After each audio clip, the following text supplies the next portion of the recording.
ఎవడో ఒక నిజంగా నెట్టనిలో నిలబడిన వాడు ఉంటే ప్రజల యొక్క మనోగతాలు ఎలా మారుతాయి అనొచ్చు అండి. ఇప్పుడు వరికోట అశోక్ బాబు గారు ఉన్నారు, ఆయన కొండేపులో 1800 మందికి పెన్షన్లు వస్తున్నాయి, కానీ ఇదే కళ్ళ గంటలు నిరాహార దీక్షలు ఈ కార్యక్రమం అప్పటి నుంచే నాంది పలుకుని కూర్చున్నాడు ఆయన. అంచేత పోరాటానికి పటిమ కలిగిన వాడు, వాళ్ళ కళ్ళ గంటలు కట్టు కూర్చున్నాడు, తిండి మాయన కూర్చున్నాడు, విగ్రహం పెట్టరు లేదా? అలా ఎవరైనా సరే తన నియోజకవర్గాన్ని తను పరిరక్షించుకునే యోధులను తయారు చేసిన జగన్మోహన్ రెడ్డి అన్నారు.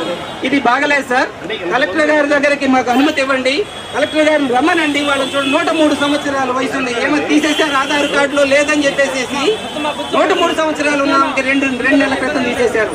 జన్మభూమి కమిటీలు ఈ రకంగా దుర్మార్గంగా చేస్తా ఉన్నాయి.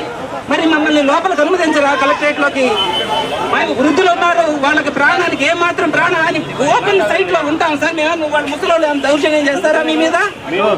ఏమండి మీరు ర్యాలీలు చేసుకోవడానికి ఇస్తున్నారు, సంబరాలు చేసుకోవడం తెలుగుదేశం సంబరానికి ఇస్తున్నారు, రోడ్డు మీదకి